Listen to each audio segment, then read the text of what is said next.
Latest report कहती है कि ये लॉस 135 बिलियन से 150 बिलियन के बीच में है। वहाँ पर मौजूद फायर फाइटर्स अपने आप को खतरों में डालकर उस आग पर काबू पाने की कोशिश कर रहे हैं। ये सिर्फ एक डिजास्टर नहीं बल्कि एक रिमाइंडर है कि क्लाइमेट चेंज और ड्राई वेदर कंडीशंस हमारी जिंदगियों के लिए कितना बड़ा थ्रेट है। अगर हम रिकवरी की बात करें तो एक्सपर्ट के मुताबिक रिकवरी का सफर न सिर्फ वक्त लेगा बल्कि बहुत ज़्यादा कॉस्टली भी होगा।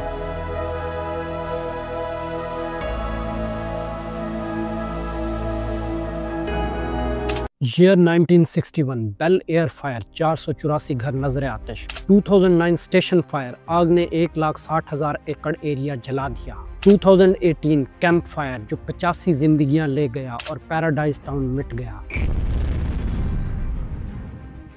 कैलिफोर्निया हमेशा से ही वाइल्ड फायर का सामना करता रहा है। पहले भी ये फायर नेचुरल फैक्टर्स की वजह से होती थी, जैसे ड्राई वेदर और बिजली गिरना, लेकिन आज इसका स्केल और इंटेंसिटी बहुत ज़्यादा बढ़ गया है। इसकी सबसे बड़ी वजह क्लाइमेट चेंज और खुश्क साली है, जिसने पूरे स्टेट को आग के गोले की मानंद बना दिया है।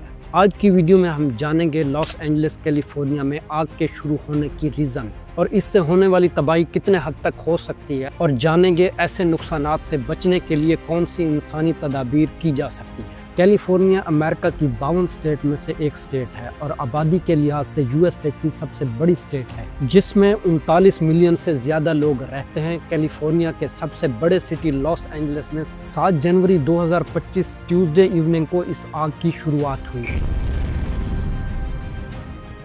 शुरू में इसको एक छोटे लेवल की आग समझा गया, लेकिन जल्द ही इसने बहुत बड़े एरिया पर काबू पा लिया। कैलिफोर्निया के ऑफिशियल्स ने इस आग को 3 हिस्सों में डिस्ट्रीब्यूट किया। उनके मुताबिक इस वक्त 2 वाइल्ड फायर एक्टिव है, जबकि एक छोटी फायर कंट्रोल में आ चुकी है। इन 3 में एक पैलेसाइड्स ट्यूसडे को शुरू होने वाली पहली और रीजन की सबसे बड़ी फायर है। इसने तकरीबन 24,000 एकड़ के एरिया को जलाकर राख कर दिया, जिसमें पैसिफिक पैलेसाइड्स जैसे अप मार्केट नेबरहुड्स भी शामिल हैं। संडे की रिपोर्ट्स के मुताबिक इस पर सिर्फ 11% ही काबू पाया जा सका है। इसमें दूसरी बड़ी आग जो कि लॉस एंजलिस के नॉर्दर्न हिस्से को इफेक्ट कर रही है, उसको ईटॉन का नाम दिया गया है। इसने 14,000 से ज़्यादा एरिया को जलाकर राख बना दिया है और अब तक ईटॉन पर सिर्फ 27% ही काबू पाया गया है। तीसरी का नाम है हस, जिसने अब तक 799 एकड़ तक का एरिया तबाह कर दिया है। इसको मुकम्मल बुझा दिया गया है। कहा जा रहा है 2025 में लॉस एंजलिस में लगी ये आग अपनी तारीख की सबसे तबाहकुन आग है।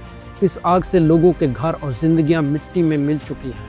उधर की तेज सांता एना विंड्स और सूखे दरख्त इन शोलों को और बढ़ा रही हैं। ये हवाएं न सिर्फ उन शोलों पर तेल का काम कर रही हैं, बल्कि उनकी डायरेक्शन बदलने से ये आग ज़्यादा अनप्रेडिक्टेबल बनती जा रही है। हर तरफ जलने के मनाजिर और भागम भाग देखने को मिल रही है। वहाँ पर मौजूद फायर फाइटर्स अपने आप को खतरों में डालकर उस आग पर काबू पाने की कोशिश कर रहे हैं, और आग है कि एक साइड से ख़त्म होती है तो हवा उसे दूसरी तरफ ले जा रही है।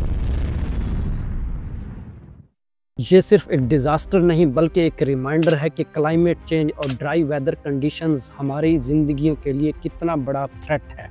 इसमें अमेरिका के लिए तो सबक है ही। हम एज ए मुस्लिम इस भयानक मंजर को देखकर अंदाज़ा कर सकते हैं कि क़यामत कितनी सख्त होगी। इस आग की वजह से हज़ारों नहीं बल्कि लाखों लोगों को अपना घर बार छोड़ना पड़ा है। उनके लिए ये तकलीफ बयान करना भी मुश्किल है। इब्तदाई अंदाजे के मुताबिक इस आग का फाइनेंशियल इम्पैक्ट 52 से 57 बिलियन डॉलर के दरमियान था, लेकिन लेटेस्ट रिपोर्ट कहती है कि ये लॉस 135 बिलियन से 150 बिलियन के बीच में है, जो इसे यूएसए की तारीख की सबसे महंगी वाइल्ड फायर में से एक बनाता है। अगर इंसानी नुकसान में देखें तो 24 लोगों की मौत कन्फर्म हुई है और 2 लाख से ज़्यादा लोग अपने घर छोड़कर जाने पर मजबूर हुए हैं। इस फायर ने 39,000 से ज़्यादा एरिया को जला दिया है।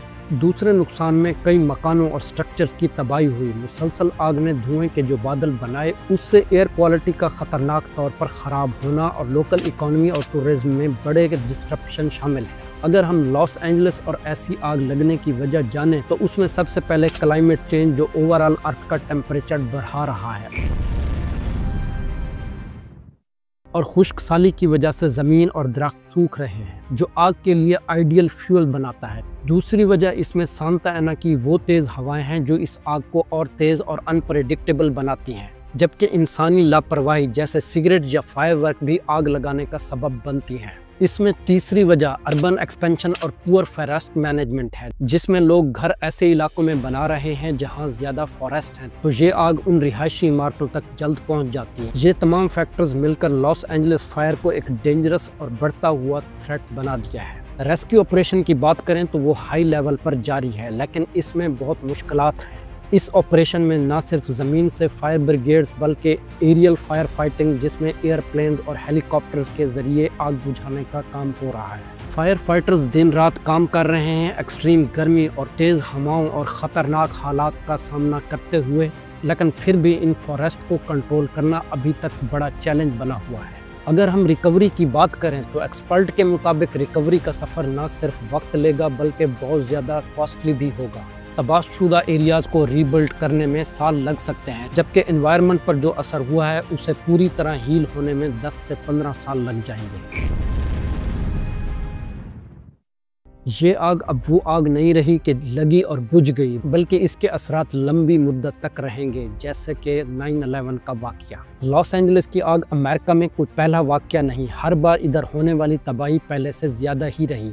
जैसा कि 2018 की आग ने 2009 की आग से ज़्यादा नुकसान किया है, इसी तरह 2025 की आग 2018 से कई गुना तेज़ और जानलेवा, लेकिन ये शहर हर बार रीबिल्ड हुआ। लॉस एंजलिस की फायर हमें ये लेसन देती है कि क्लाइमेट चेंज एक हकीकत है जो हमारे माहौल को दिन ब दिन ज़्यादा ख़तरनाक बना रही है। ये हाईलाइट करता है कि फॉरेस्ट मैनेजमेंट और वेजिटेशन कंट्रोल कितना ज़रूरी है ताकि वाइल्ड फायर के फैलने को रोका जा सके। कम्युनिटी प्रिपेयर्डनेस जैसे इवैक्यूएशन प्लान्स और अर्ली वार्निंग सिस्टम लोगों की ज़िंदगियाँ और प्रॉपर्टीज़ बचा सकते हैं। आज की वीडियो में इतना ही। अल्लाह हाफ़िज़।